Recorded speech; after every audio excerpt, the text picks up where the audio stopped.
13 मार्च 2025 को नेटफ्लिक्स पर एक मिनी सीरीज रिलीज होती है। 13 साल के एक मर्डर अक्यूज्ड की कहानी तूल पकड़ना शुरू करती है and the buzz does not stop. नमस्ते, मेरा नाम है आस्था और आप देख रहे हैं खबरगांव। हम बात कर रहे हैं नेटफ्लिक्स की न्यूएस्ट सेंसेशन एडोलेसेंस के बारे में, जो अब टॉक ऑफ द टाउन बन चुकी है। फिलोसॉफिकल और साइकोलॉजिकल अंडरटोन्स के जरिए सोशल कमेंट्री करती इस सीरीज की रिव्यूज की कमी नहीं, एनालिसिस की भी नहीं। मैंने खुद 3 बार देखी है। सीरीज को पसंद करने की वजहें बहुत हैं, जिनकी जानकारी हमने एक वीडियो में विस्तार से दी है। उसका लिंक आपको डिस्क्रिप्शन और पिन कमेंट में मिल जाएगा। तो रेपिटेशन को साइड करते हुए आज हम बात करेंगे इस सीरीज के जरिए डायरेक्टली और इनडायरेक्टली दर्शाई गई ऐसी 11 खतरनाक चीजों की, जो समाज की सच्चाई को न केवल उजागर करती हैं, पर उनमें सुधार लाना कितना जरूरी है, इस बात पर भी तवज्जो देती हैं। ऑनलाइन एक ऐसी दुनिया एग्जिस्ट करती है जिससे हम और आप अनभिज्ञ हैं। जी हाँ, लगातार इंटरनेट और सोशल मीडिया प्लेटफॉर्म्स यूज करने के बावजूद भी ऐसी बहुत सारी बातें, ट्रेंड्स वगैरह हैं जिनका हमें कोई क्लू ही नहीं। इस दुनिया को करीब से जानते हैं यंगस्टर्स, टीन्स और प्री टीन्स। एडोलेसेंस का इमोजीज की रेफरेंस वाला सीन इसका प्राइम एग्जाम्पल है। कैसे हर इमोजी का अलग मतलब और डेफिनेशन है, कैसे उनका इस्तेमाल किया जाना भी डिसाइड करता है कि आप सोशली कितने एक्सेप्ट किए जाएंगे। ये सीन मौजूदा टीनेजर्स पर पड़ते प्रेशर को भी दर्शाता है। सोशल वैलिडेशन, पॉपुलैरिटी और पीयर्स के बीच रेलेवेंस की भूख किस कदर इन यंग माइंड्स को आकार दे सकती है, ये काफी डरावना है।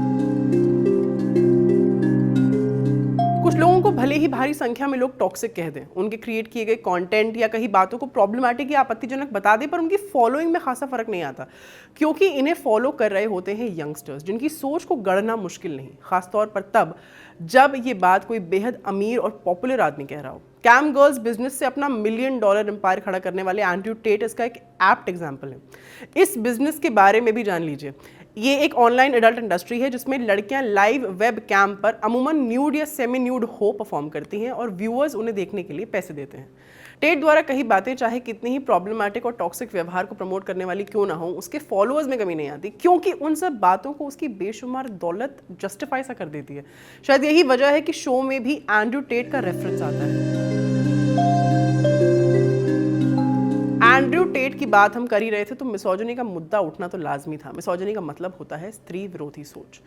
शो में 80-20 रूल के बारे में एडम नाम का लड़का अपने पिता को बताता है। 80-20 रूल ये कि 80% महिलाएं 20% मर्दों को पसंद करती हैं। ये झूठा पर आसान गणित स्टूडेंट्स में, खासकर मेल स्टूडेंट्स में बसा दिखता है। कैसे टेट जैसे सेलिब्रिटीज की सक्सेस युवा लड़के लड़कियों की सोच को सक्सेसफुली गढ़ रही है।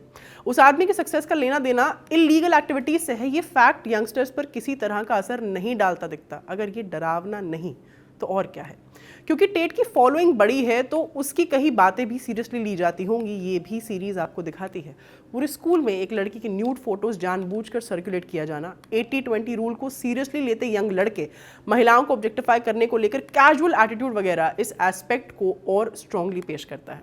न्यूड पिक्स कल्चर के बारे में आप जानते ही होंगे, अगर नहीं जानते तो बता देते हैं। एक डिजिटल ट्रेंड सा बन गया जिसमें लोग अपनी या दूसरों की न्यूड मतलब नंगी तस्वीरें लेना, भेजना या शेयर करना आम बात समझने लगे हैं, जो अक्सर कंसेंट और प्रिवेसी से जुड़े मुद्दों को जन्म देता है। एक सीन में वही 13 साल का लड़का जेमी, जिस पर हत्या का आरोप है, अपनी महिला थेरेपिस्ट से बात करते हुए उसे नीचा दिखाता भी नजर आता है। कारण क्योंकि वो एक औरत है। एडोलेसेंस इस फैक्ट को रीएस्टैब्लिश करती है कि क्राइम कोई भी कर सकता है, अमीर हो या गरीब, औरत हो या मर्द, बूढ़ा हो या जवान, एज यंग एज 13 साल का लड़का भी।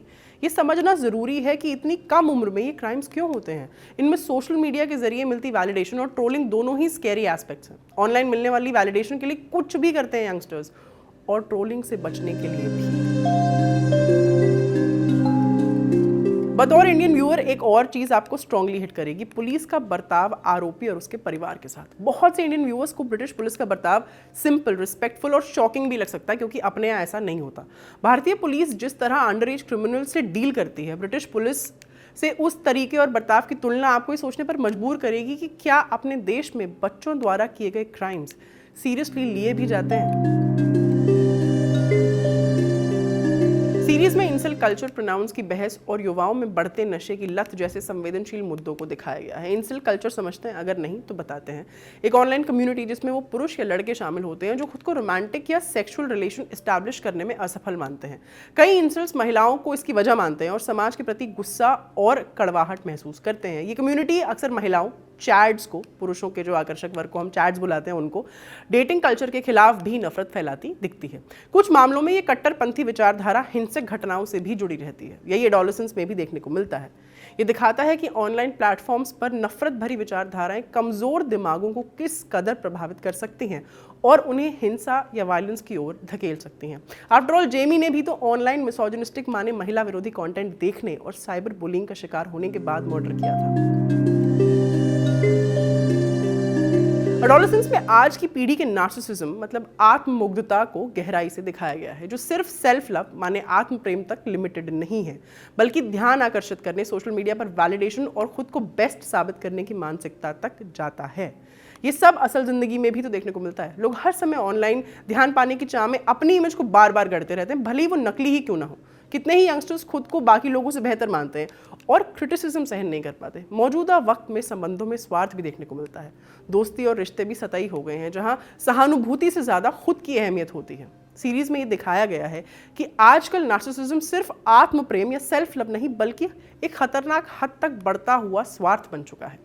खोखले हो रहे समाज को आईना दिखाने की क्रिएटर्स की ये कोशिश काबिले तारीफ तो है, पर काफ़ी अनसेटलिंग भी। फेमिसाइड का मतलब होता है महिलाओं की हत्या। एडोलेसेंस इस बात को भी सटली दिखाती है कि फेमिसाइड किस हद तक नॉर्मलाइज हो चुका है।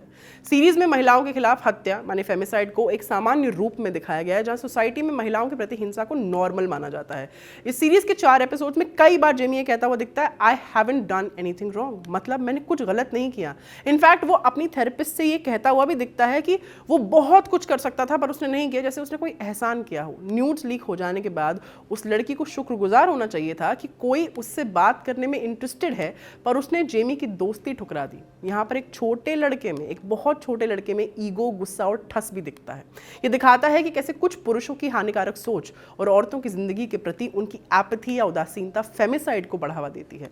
सीरीज ये भी बताती है कि कैसे महिलाओं के खिलाफ हिंसा को नजरअंदाज किया जाता है और जो ये क्राइम करते हैं वो अपने एक्ट्स को जस्टिफाई कैसे करते हैं।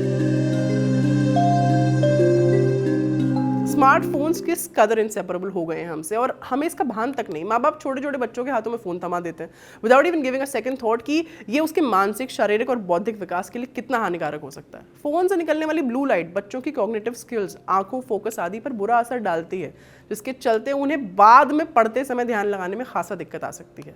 उम्मीद करते हैं ये शो देखने के बाद लोग छोटे बच्चों को स्मार्टफोन्स पकड़ाना कम करेंगे और अगर देते भी हैं तो देने से पहले कई बार सोचेंगे।